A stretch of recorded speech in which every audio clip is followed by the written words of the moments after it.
Kembali lagi di Cahyati Indonesia, Ibu. Bu. Sebagaimana janji saya tadi, ini adalah segmen tausiah. Insya Allah beliau guru kita Ustadz Levi akan membagi ilmunya kepada kita semua. Siap dengerin Ibu? Siap semangat? Alhamdulillah. Silahkan guru. Baik, terima kasih Ustadz Abi Ghifran.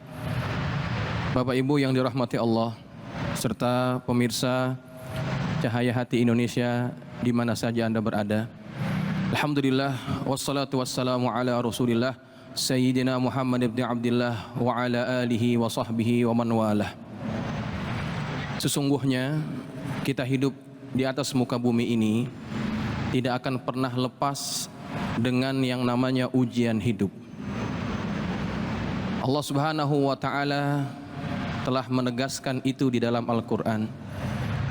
Walanabluwannakum bisyai'im minal khaufi wal ju' wa naqsim minal amwali wal anfusi wath thamarat wa basyiris sabirin. Pada ayat ini Allah Subhanahu wa taala menegaskan kepada kita dengan penegasan yang sangat tegas. Allah menggunakan lamu ta'kid di situ.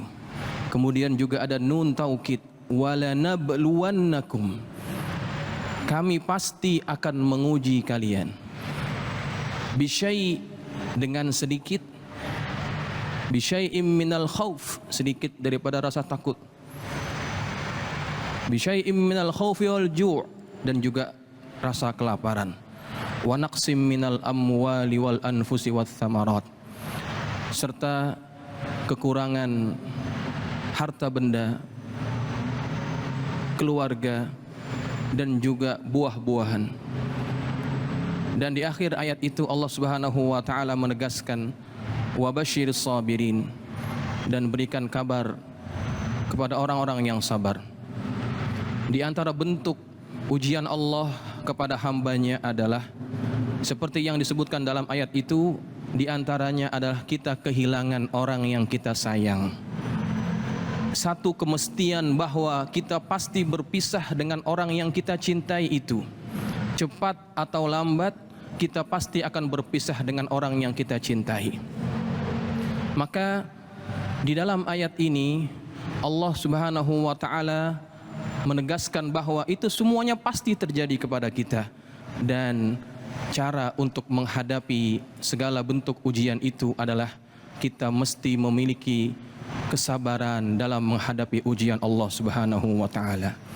Baru-baru ini kita mendengar berita yang juga sangat mengharukan. Salah seorang gubernur di Indonesia, yaitu Bapak Ridwan Kamil, kehilangan anak yang dia sayang. Sesungguhnya ini merupakan bagian daripada ujian Allah Subhanahu wa taala. Dan apa yang dialami oleh Bapak Ridwan Kamil juga akan kita rasakan sebagai manusia yang hidup di atas muka bumi ini. Baginda Rasulullah SAW juga merasakan kesedihan tatkala anak laki-lakinya yang bernama Ibrahim itu diambil oleh Allah Subhanahu wa taala. Baginda Rasulullah SAW bersabda dalam hadis yang diriwayatkan oleh Al-Imam Al-Bukhari, innal aina tadma wal quluba yahzan wa inna la naqulu illa ma yurdillah. Sesungguhnya mata ini mengalirkan air matanya dan hati ini juga sedih, tetapi kami tidak akan berkata kecuali apa yang membuat Tuhan kami ridha. Bagi kita seorang muslim, kita harus mengatakan terhadap apa yang Allah ujikan kepada kita, dari anak yang meninggal, saudara yang meninggal, orang tua yang meninggal, dengan satu ucapan, inna lillahi wa inna ilaihi raji'un. Kalimat ini Allah ajarkan kepada orang yang ditimpa musibah. Ucapkan kalimat itu. Sesungguhnya dalam kalimat itu ada pengajaran yang penting bagi kita, yang mengingatkan kepada kita bahwa kita semuanya adalah milik Allah.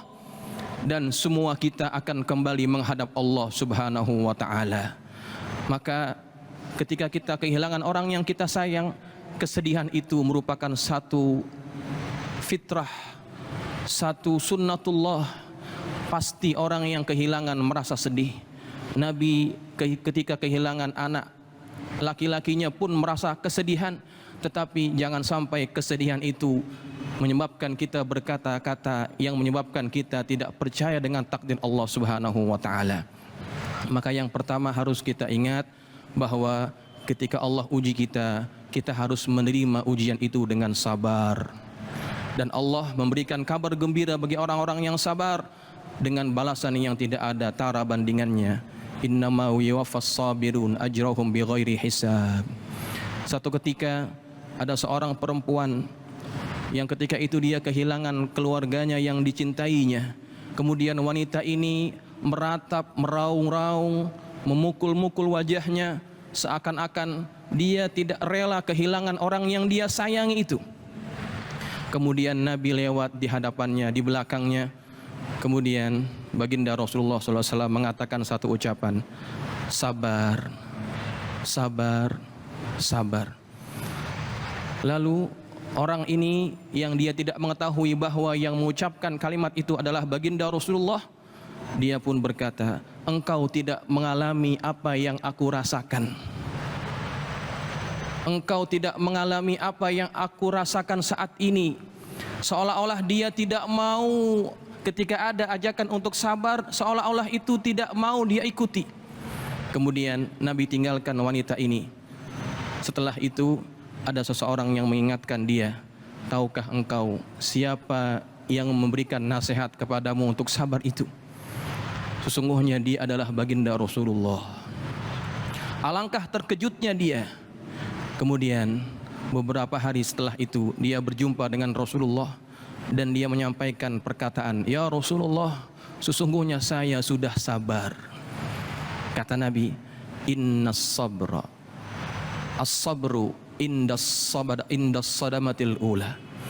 Sesungguhnya sabar itu letaknya adalah pada pukulan yang pertama. Ketika musibah itu datang, disitulah letaknya kita mesti sabar menerima ujian Allah. Jangan terucap perkataan-perkataan seolah-olah kita tidak terima ketentuan daripada Allah. Jangan membuat perbuatan-perbuatan yang seolah-olah kita tidak menerima ketentuan daripada Allah. Ingatlah bahwa kita adalah milik Allah dan satu saat kita akan kembali kepada Allah Subhanahu wa taala. Maka kita yang hidup di atas muka bumi ini harus pahami hakikat hidup ini. Sesayang-sayangnya kita kepada orang yang kita cintai, entah itu orang tua kita, anak dan istri kita, ataupun suami kita, satu saat kita akan berpisah dengan mereka semuanya. Satu saat kita akan berada di dalam kubur, menghadapi segala fitnah kubur dan ujian kubur sendirian. Sesungguhnya perpisahan itu satu kemestian. Yang namanya perjumpaan pasti ada perpisahan. Yang namanya awal pasti ada akhir. Yang setiap kita akan berjumpa dan satu saat kita akan berpisah. Maka selaku hamba Allah tidak ada pilihan lain melainkan kita hanya sabar. Dan yang kedua adalah kita mesti ridha terhadap apa yang Allah sudah tentukan kepada kita. Dan ini merupakan satu kemestian yang tidak bisa kita nafikan, bahwa kita hidup pasti akan diuji. Ahasiban nasu ayyutraku ayyakulu amanna wa hum la yuftanun. Apakah manusia mereka menyangka ketika mereka berkata Tuhan kami adalah Allah, kemudian mereka tidak diuji? Tidak. Ketika orang mengaku bahwa mereka beriman kepada Allah, Allah ingin tahu bagaimana kualitas keimanan mereka. Bagaimana cara Allah mengetahui kualitas keimanan mereka itu? Jalannya adalah dengan menguji mereka. Bagaimana respon mereka terhadap ujian itu? Kalau mereka bersabar dalam ujian, redha menerima ketentuan itu, maka mereka adalah hamba-hamba Allah yang imannya sudah teruji, dan pasti Allah akan ridha kepada hambanya itu. Maka mudah-mudahan kita bisa menerima segala bentuk ujian, termasuk kehilangan orang yang kita cintai. Demikian Billahi taufiq wal hidayah. Assalamualaikum warahmatullahi wabarakatuh. Masya Allah, tabarakallah. Sejenak guru, Masya Allah, luar biasa. Begitu dalam pembahasan tentang arti sebuah kehilangan. Sebelum kita break, kita dengarkan dulu pertanyaan yang akan disampaikan oleh para audiens yang ada di sini. Silahkan. Assalamualaikum warahmatullahi wabarakatuh. Waalaikumsalam warahmatullahi wabarakatuh. Saya Imam dari Jamaah Masjid Al-Barakah Asy-Syafi'iyah. Izin bertanya kepada guru yang mulia. Masya Allah. Salah satu amalan hati yang sulit diantaranya adalah tentang keikhlasan.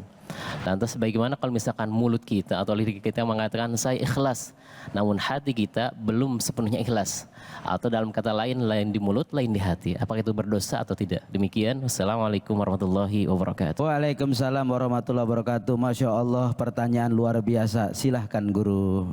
Baik. Terima kasih kepada yang bertanya Al-Ustadz Imam. Sesungguhnya mengucapkan kalimat ikhlas itu mudah. Ketika Allah uji, kemudian kita diminta untuk ikhlas melepas kepergian orang yang kita cintai, itu cukup mudah. Namun kadang-kadang tidak ada sinkronisasi antara mulut dengan tindakan dan perbuatan kita.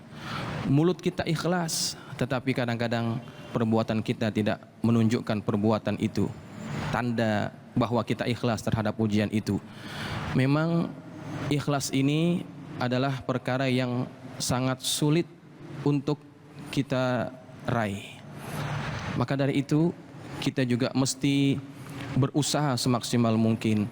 Terkadang-kadang bahwa ada perasaan-perasaan yang bisa mengganggu keikhlasan, itu satu yang lumrah dan wajar. Tatkala ada perasaan yang ingin merusak perasaan ikhlas kita, sebagai manusia biasa kita tidak bisa hindari itu. Namun tatkala godaan-godaan itu bisa mencoba merusak keikhlasan kita, kita berusaha untuk kembali kepada sikap awal bahwa segala yang menimpa hidup kita itu semuanya adalah karena ketentuan daripada Allah Subhanahu wa taala. Insyaallah itu tidak akan membuat kita tergolong orang yang berdosa di mata Allah Subhanahu wa taala. Masya Allah, tabarakallah. Terima kasih guru atas pemaparan ilmunya, atas jawabannya. Mudah-mudahan apa yang guru sampaikan ini bisa menjadi bekal untuk menjalani kehidupan kita semua. Amin ya robbal alamin. Setelah ini kita akan ngaji bersama Ustadz guru kita, Ustadz Munawir Ngacir. Jangan kemana-mana, tetap di Cahaya Hati Indonesia.